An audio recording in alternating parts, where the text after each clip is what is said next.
All right, man. What's your name? My name's Tony Verdaddy. Tony. All right, good to meet you, Tony. I'm Rashad, man. Nice to meet you, brother. All right. Where you from? What's your age? Stuff like that. I'm 37 years old. I'm from South Philly. Yes, sir. I have three daughters. My mom's from Syria. My dad's Italian. My family's Muslim. I'm Muslim. Okay. Tell me a little bit about, how you grew up as a child. I grew up. My family's religious. My mom's side of the family's Islam, so that side of the family was strict. And then my dad's side of the family's Italian, so we have more of a lenient side. My mom was she was smoking opium over in she had a habit over in Syria, smoking opium. She came over here. She was an alcoholic. So I grew up with alcoholic parents. My mom passed away. Sorry to hear from that. alcoholism. Thank you. So it was just growing up. It was a lot of. I started early drinking. A lot of drinking and drug use early. When my dad left my mom, it was kind of like, yard out. After I had a lot of parties at the house after school. Started early. A lot of, it was just once my dad left, it was kind of, I kind of raised my brother, so. How many brothers and sisters you have? I have one brother, one younger brother, but my brother growing up, he's seen a lot of that drug use, and but it helped him, it helped us, become stronger as men, because we had to raise each other, My brother he has twins. I don't have any. Well, I have three daughters, but I didn't, because of the drug use, I didn't really get to see them. And my brother, he has twins, and he has one on the way, so he became more of a man raising his children. And seeing me not having, any children, and him watching me be a drug as an addict, in and out of jail, he became more of a man. I wanted to be more of a role model to him, but the drug use and the jail, the state penitentiaries and all that, it helped him. He's more of a man, watching me go to jail and my drug use, it helped him become more of a man, So, what did you go to jail for? I went to jail for drug use out here, Yeah. selling I know how it drugs, is, using man. drugs. Keep it selling real. drugs. Hey, listen, you keep it as real as possible, bro. I don't care, what it is, bro. Yeah, this is as real as it gets. You know what I mean? Yeah. This is don't get any realer than this. But yeah, but drinking and drugging. I had 3 DUIs, I had 3 state numbers. I've been upstate 3. I used to think that was cool going to jail, but having 3 state numbers, I thought it was cool, but it's embarrassing. To kind of having, you can't really hold a girlfriend relationship, because of my drug use. So, if I may ask you, you say a lot about drugs. What's your drug of choice? My drug of choice is, is more, whatever, but mostly alcohol, and being out here, it's more of the opioids, the opioids, Any specific opioid that you like the most? Well, I mean, now everything's different now, because there used to be brown heroin. Now there's no more of that. Then it went to fentanyl. Now there's no more of that. Now it's horse tranquilizer, elephant tranquilizer, carfentanil. There's no more fentanyl anymore. Now it's all trank. It's called trank, elephant tranquilizer, horse tranquilizer. So that's kind of what what everybody's doing out here, and that's when people falling asleep. Yeah.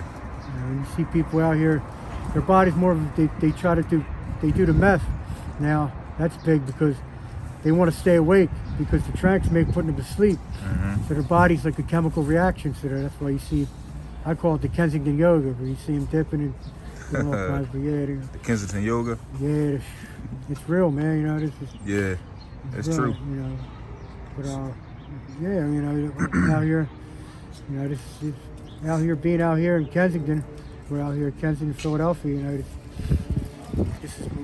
it's like it's easy to get. Everything's easy to get. $5 bag. Everything's cheaper down here. Mm-hmm. I met people all over the world down here.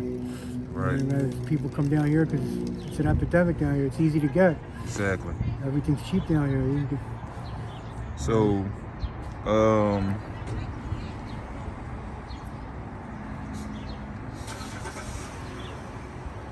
do Suboxone help in any way? Oh, it does. Like some people are scared to go into treatment. Suboxone is more of a treatment drug, Okay. you know. But it's hard. People are scared to go to treatment because they don't want to be sick. This Right. new epidemic, this new trank, you know, you get sick quicker. Mm. So they people to go into detox, and they have to, in order to get on Suboxone, you have to wait at least 14 to 12 hours with nothing. And people are scared to feel that they don't want to get sick.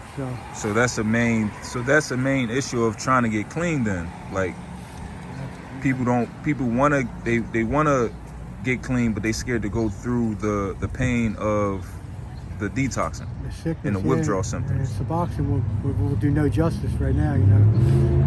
And they're scared if they do a Suboxone now, they'll go into a, you know, they call it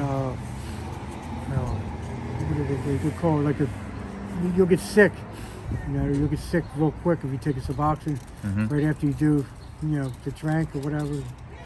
You'll get sick quick, you know. So people are scared you know, they're scared of the sickness. So they go into treatment, and people leave treatment early because they're getting sick. The methadone helps. Methadone is the best. That's what I recommend. Methadone. Getting on methadone. And that methadone helps, you know. Okay. That's what I recommend. So let me ask you, what does a typical day look like for you from the time you wake up to the time you're about to go to sleep? Well, you know, like I said, I try to stay up. So, you know, you try to do some uppers like powder or, you know, or the meth. But you know, I'm out here, you know, I'm working on the block trapping. You know what I mean? It's trying to support my habit. Mm-hmm. Other people have different you know, Different other methods. people have different hustles, like out here pumping gas, Right. washing windows. Or, you know, for me, I you know, I'm trapping. I'm out here It's a working. daily hustle. Yeah, working for a caseworker, working for, you know, selling just to get by. You maybe $10 over a bun over there. You know, it's store here or there, but you know, it's just, you know, getting up early, you know, so you don't want to be sick. Making sure you go to bed with money in your pocket so you're not sick in the morning. Okay. It's hard to sleep, you know. People are also scared to sleep because if you go into that deep sleep and you wake up, you're really going to be sick. Yeah, people are scared of that also. But I never thought about that. So, let me see. yeah, out here, you know, you hear a lot of gunshots at night. That's you know, it never used to be like that out here. It never used to. People used to, you know, you never used to hear gunshots, but now everybody's gang warm out here. Gunshots because you know, they want to have the best dope. They have the best dope. They have the best dope. So the other blocks, they see that they're making more money than they are, so they want, you know, they're all gang war now. You know, Right. people, you hear a lot of gunshots. It's never used to be like that down in Kensington. You can ask anybody that's from Kensington or been down here. Gunshots are, you know, it's rare. You know, but that's another thing people are scared. You know, you hear them gunshots and know you. So, let me ask you, did you ever see anybody overdose or die in front of you? Well, when the fentanyl was out, yeah, you know, it's hard to find fentanyl now because it's all trank, elephant tranquilizer, horse tranquilizer, you know. But you don't really see a lot of overdoses now. It's just people falling asleep and waking up. Now it's because of the elephant tranquilizer. You know, think about it, elephant tranquilizer. it knocks you out. You know, human body's not supposed to do self-tranquilizer. So is it safe to say you don't fear the overdose? Not anymore, because the fentanyl's not out there anymore. It's all trank now. Got it. It's just keeping it real. You know. I'm gonna ask you, what's the worst thing you ever did to a friend or a family member in the name of trying to get high? Well, you know, you can ask any addict, you know, to steal from their family. Not, you know, just ask you know, it's a touchy subject around here, you know. Absolutely, absolutely. Family, like, oh, I miss my kids, you know. We all miss our kids, but just, you know, there, the worst thing we could do is having your family member worried about you while you're out here. Mm-hmm. You know, they can't sleep at night knowing that you're running the streets. So do you have people that still care about you, that's trying to, you know, in your ear a little bit here and there? Yeah, you can ask anybody around here, but I see a lot of young crowds out here that have family members out there, but this street life out here, it's Kensington. It's hard to get out here. It's hard to leave. You know. So I'm gonna ask you like probably a last question. What do you think is a good solution to try to help somebody get clean and stay clean? Get them into treatment. Get them on the methadone. You know, get them on the methadone clinic. That's where, because the methadone does help once you're on it. You know, just go to treatment. And my friend was telling me that they have this new thing out. It's they put a little piece of Suboxone, little tiny piece in your dope, and it weans you off. So that way, when you do go into treatment, you know, you won't be as sick. But so it's going to get worse before it gets better. Anybody knows that, but it's just scary. You know. So do you think that you should try to get treatment close to home, or should you try to get far away from, you know, your stomping grounds? It's people, you know, the farther away the better, because you don't know nobody. You know, if you could try to get treatment out here, you know too many people, and it's the people, places, and things that suck you in. Gotcha. So tell me your name again. My name is Tony. Tony. Thank you, Tony. I appreciate it.